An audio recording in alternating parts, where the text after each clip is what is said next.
Whether or not you believe a recession is underway, you can still be financially prepared for one.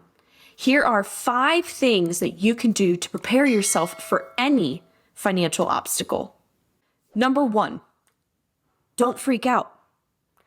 Any emotionally charged decision will not help you in the long run.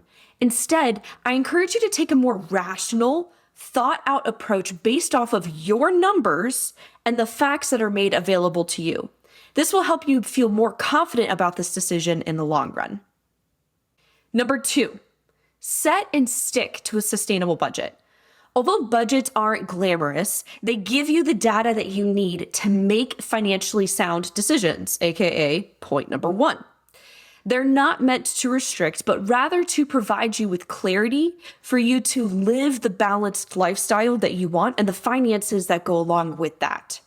Knowing where your money is going to and coming from will help you make more rational decisions in the event that a financial obstacle or recession presents itself. Number 3, establish an emergency fund. Think of this as self-insuring. An emergency fund is 3 to 9 months worth of your living and debt expenses combined. If you're not sure what your monthly expenses are, that's where point number 2, setting a budget, comes into play.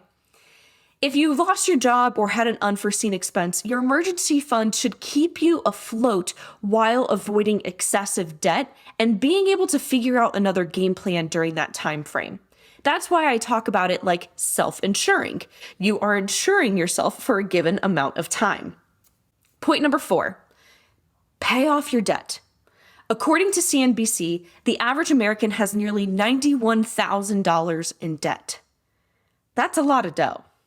And eliminating your debt allows you to lower your cash outflow, which can help alleviate stress during times of lower income or higher priced expenses, kind of like the inflation we're living through right now and experiencing. Point number 5, invest in both retirement and non-retirement accounts. Having money in both of these types of investment accounts allows you to hopefully match or beat inflation for the future, which will allow you to keep your purchasing power moving forward.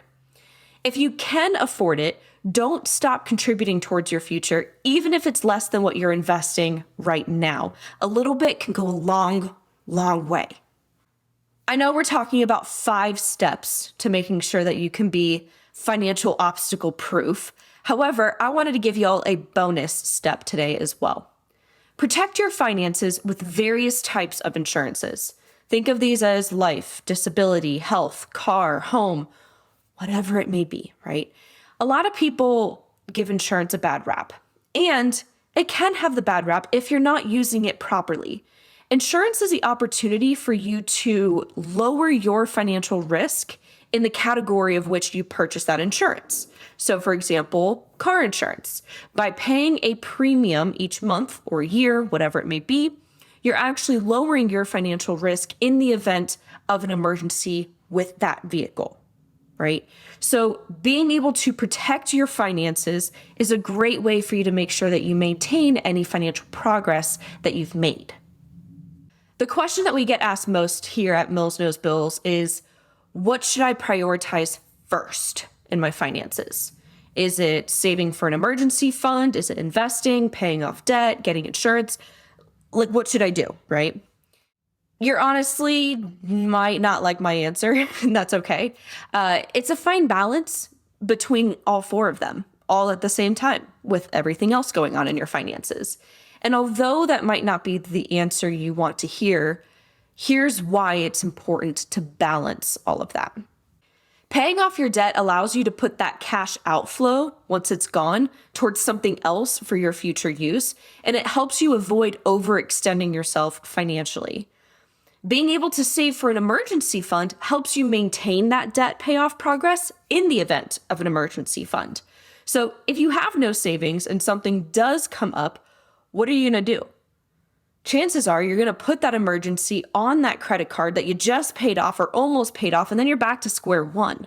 Not only is that frustrating, but it's also highly inefficient financially. So we talked about debt and emergency funds. Now let's kind of add the layer of insurance in there. Having insurance helps you lower your financial risk and costs in certain events, which means you might not need to completely deplete your emergency fund, and you might be able to keep some of the emergency fund progress that you have made as well. You see how we're kind of layering all of these together?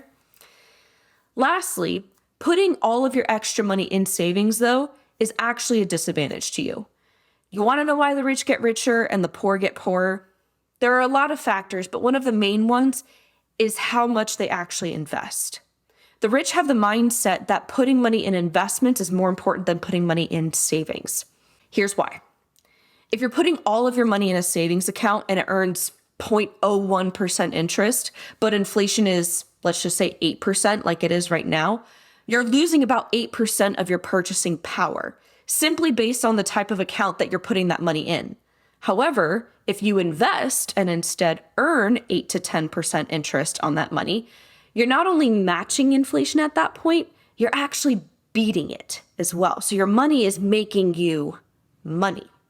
So you see, there's a lot of different layers that we need to consider, and that's why it's so crucial to manage this delicate balancing act, especially in times of financial obstacles or recessions. Yes, it may be a ton of moving parts, but I promise you it's not as difficult as you may think. You got this. Remember, step 1, don't freak out. Since we're sure you're going to want some type of guidance on this question with some numbers and examples, tune in next week for a breakdown of an example of what I would do in that situation and how I would balance my finances given all of these different balancing acts. In the meantime, though, if you're struggling with making sense of all this, we want to help. Whether you're watching this on YouTube or listening to it on a podcast immediately after being posted, or even a year from now, we don't care. We want to gift you with access to our program, All Things Money, for 1 month entirely free. Click on the link in the description below and use coupon code IGOTTHIS at checkout to take advantage of this free offer. Also, be sure to subscribe and hit the bell button to make sure you don't miss out on the follow-up of this video next week.